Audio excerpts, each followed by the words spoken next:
A Boeing 737-800, not even 7 years old, carrying 132 lives, was flying peacefully at an altitude of 8,900 meters. Until the unthinkable happened. In less than 2 minutes, it plunged straight down, at a terrifying speed of more than 9,000 meters per minute. This was not a technical error. Not a storm.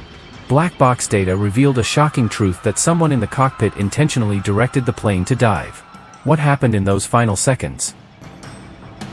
And who was it that sent 132 people into the abyss? Coming soon. The mystery of Flight MU5735. Crime or catastrophe?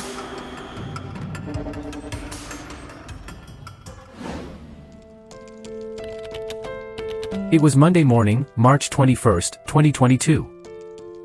A seemingly ordinary day at the start of the week, but fate was waiting for an airplane in the skies over China. The doomed aircraft was a Boeing 737-89P. For those who don't know, the code 9P is designated for China Eastern Airlines. This is one of the most common narrow-body aircraft in the world, known for its high reliability. It carried the registration number B796U. The aircraft was delivered to China Eastern Airlines in June 2015, which means it was only 6.8 years old, still quite new compared to the average lifespan of a commercial airplane. Engines. It was equipped with two CFM International CFM56-7B jet engines, the standard type, well known for their performance and reliability, jet engines manufactured by CFM International. CFM International is a joint venture between two major corporations in the aviation industry, General Electric from the United States and Safran Aircraft Engines from France. Flight MU5735 was operated by an experienced flight crew. Captain, Mr. Yang Hongda. He had more than 6,700 flight hours. He was an experienced captain, well rated by China Eastern Airlines. First Officer, Mr. Zhang Jingping. He was the most experienced person in the cockpit, with more than 26,800 flight hours, an extremely impressive number, qualifying him to be a training captain. Second Officer/Observer Pilot, Ni Gongfa. He had more than 550 flight hours. This combination, a young captain along with an extremely experienced first officer, shows that this was a well-prepared cockpit. Flight MU5735 departed from Kunming Changshui International Airport and its destination was Guangzhou Baiyun International Airport. This is a common domestic route, connecting two major cities in China. According to the preliminary report, aircraft maintenance the night before and the pre-flight inspection were all normal. The aircraft had no maintenance records requiring immediate attention. The flight crew completed the inspection and fueled the aircraft adequately for the journey. There were a total of 132 people on board, including 123 passengers and 9 crew members. They were ordinary people, business travelers, those returning home after a holiday, students, and even families. They boarded the plane with the expectation of a short trip lasting about 1 hour and 40 minutes. None of them knew that this would be their final flight.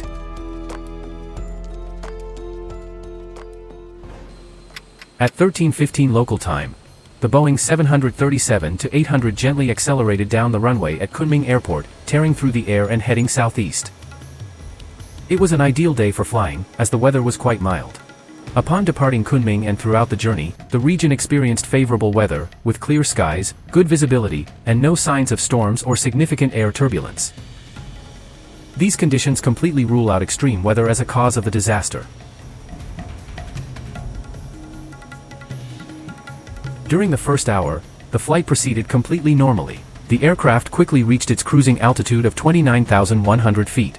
Airspeed was stable, the flight crew completed the standard en route checks, and they were likely enjoying lunch or preparing for the descent into Guangzhou. The plane was flying over Wuzhou City, Guangxi Autonomous Region, with everything still under control. For the passengers who were dozing, reading, or watching movies in their seats, everything was calm and uneventful, just as a safe commercial flight should be. But everything changed in an instant. At 14:20, data from flight trackers showed the aircraft flying steadily at an altitude of 29,100 feet. At 14:22, reports from air traffic control indicated that there were no emergency calls from the cockpit. No Mayday signals or notifications of technical malfunctions. Everything was silent. But immediately after this timestamp, the horror began.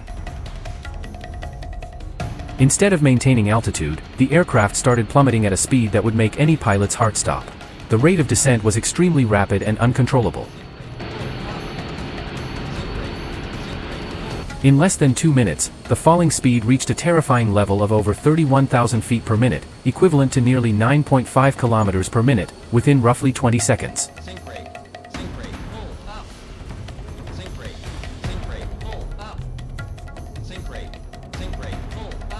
From the passenger's perspective, this moment must have been the worst nightmare.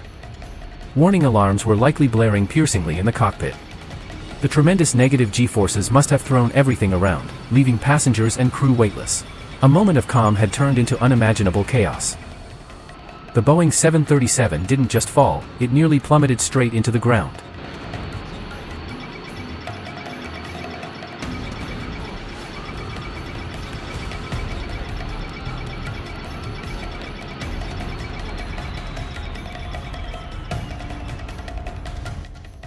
At the moment the plane began its plunge, the outside view must have been a hazy streak of green rushing past the windows. The air pressure and tremendous G-forces almost nullified every effort of the flight crew. A desperate effort, data finally recorded by air traffic control radar revealed a dramatic detail. After descending more than 20,000 feet and reaching an altitude of around 7,600 feet, the rate of fall suddenly slowed. The aircraft seemed to partially recover and began to gain altitude with great difficulty, rising by a few hundred meters. This was the moment when the captain and first officer, with their extensive experience, exerted all their strength to try to wrest control back from the merciless pull of gravity. It was a hopelessly uneven battle. However, that effort lasted only a few seconds. After about 10 to 20 seconds of brief struggle, the plane began its second dive. This time, it had completely lost all thrust and no longer had any chance of recovery. At 2:23 p.m., the aircraft's transponder stopped transmitting signals. The Boeing 737 crashed directly into the mountainside near Wuzhou, Guangxi, at an extremely high speed. The impact created a deep crater and nearly destroyed the plane entirely.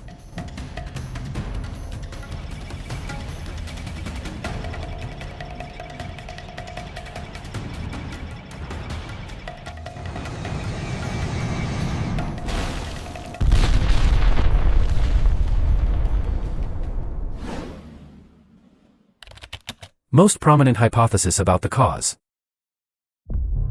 After a thorough investigation, especially following the analysis of data from the black box, investigators were confronted with a shocking reality. Technical issues were almost entirely ruled out. There was no evidence of major structural failure or critical system malfunction occurring before the plane began its descent. The truth revealed by the flight data shows that, for a stable aircraft like the Boeing 737-800 to plunge at an almost vertical angle and speed, an extremely strong and deliberate force must have been applied from the cockpit. Understanding from neutral hypothesis sources. Official investigative sources, including U.S. officials involved in data analysis, indicated that data from the flight data recorder showed someone in the cockpit input control commands that caused the plane to descend. This included pushing the control column forward and other control inputs consistent with deliberately putting the aircraft into a dive. This is an extremely sensitive and distressing hypothesis, but it is the most reasonable one and is strongly supported by aviation experts based on what the data reveal. The data indicate that the dive was not due to a technical malfunction but was the result of deliberate control actions. As of now, more than 3 years after the tragedy, the Civil Aviation Administration of China has not released a final, official investigation report. This silence has fueled speculation and deep anguish among the victims' families. The investigation has focused on the backgrounds, finances, and personal lives of the flight crew, particularly the most experienced pilot in the cockpit, in an effort to identify a motive for the unusual actions. However, no official information has been made public.